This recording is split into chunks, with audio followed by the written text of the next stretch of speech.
BLM Kerala, Tamil Nadu, Pondicherry. ഒരു മാസം പിന്നിട്ട സ്ത്രീകൾക്കും ട്രാൻസ്ജെൻഡറുകൾക്കും KSRTC ഓർഡിനറി ബസ്സുകളിൽ സൗജന്യ യാത്ര അനുവദിച്ച പ്രിയദർശിനി പദ്ധതി വൻ സ്വീകാര്യതയാണ് വനിതാ യാത്രക്കാർക്കിടയിൽ പദ്ധതിക്കുള്ളത്. ഒരു മാസം കൊണ്ട് ഏകദേശം 95 കോടി രൂപയുടെ സൗജന്യ യാത്രയാണ് പൂർത്തിയാക്കിയത്.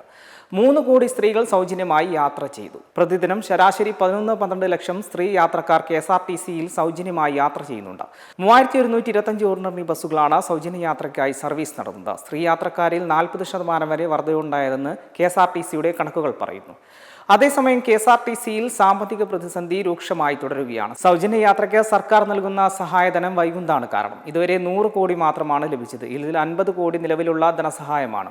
ഒരു മാസത്തിനിടെ ഏകദേശം 95 കോടിയുടെ സൗജന്യ യാത്രയാണ് അനുവദിച്ചത്. ധനസഹായം വൈകുന്ന സാഹചര്യത്തിൽ പൊതുമേഖലാ ധനകാര്യ സ്ഥാപനത്തിൽ നിന്ന് വായ്പയെടുക്കാനുള്ള സാധ്യത KSRTC തേടിയിട്ടുണ്ട്. SBI കൺസോർഷ്യത്തിൽ നിന്നുള്ള 50 കോടിയുടെ പ്രതിമാസ ഓവർ ഡ്രാഫ്റ്റ് പരിധി ഉയർത്തിക്കിട്ടുന്ന സാഹചര്യത്തിലാണ്. സൗജന്യ യാത്രയിൽ ദിവസം 3.5 കോടിയുടെ വരുമാന നഷ്ടമാണ് കണക്കാക്കുന്നത്. അതേസമയം സ്വകാര്യ ബസ് വ്യവസായം വൻ പ്രതിസന്ധിയിലേക്കാണ് നീങ്ങുന്നത്. മുതലാളിമാരും തൊഴിലാളികളും ഒരുപോലെ ആശങ്കയിലാണ്. മറ്റ് ജോലിയെപ്പോലെ പണി കഴിഞ്ഞ് മുതലാളിമാരിൽ നിന്ന് ശമ്പളം വാങ്ങുന്ന രീതിയല്ല ബസ്സിലുള്ളത്.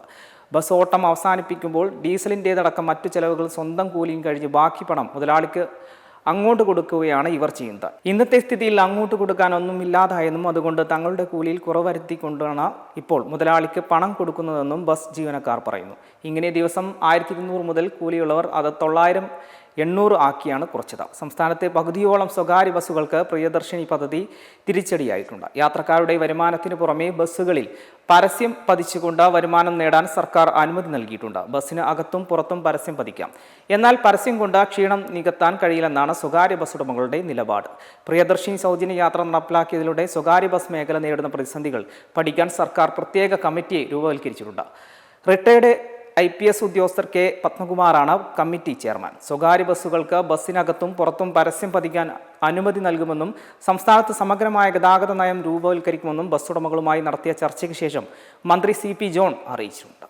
മെമ്പർമാരുടെ നിക്ഷേപങ്ങൾക്ക് ഉയർന്ന ലാഭവിഹിതം നൽകുന്ന കേന്ദ്ര സർക്കാർ സഹകരണ രജിസ്റ്റേർഡ് സൊസൈറ്റി ഭാരത് ലജ്ന multi state housing cooperative society limited.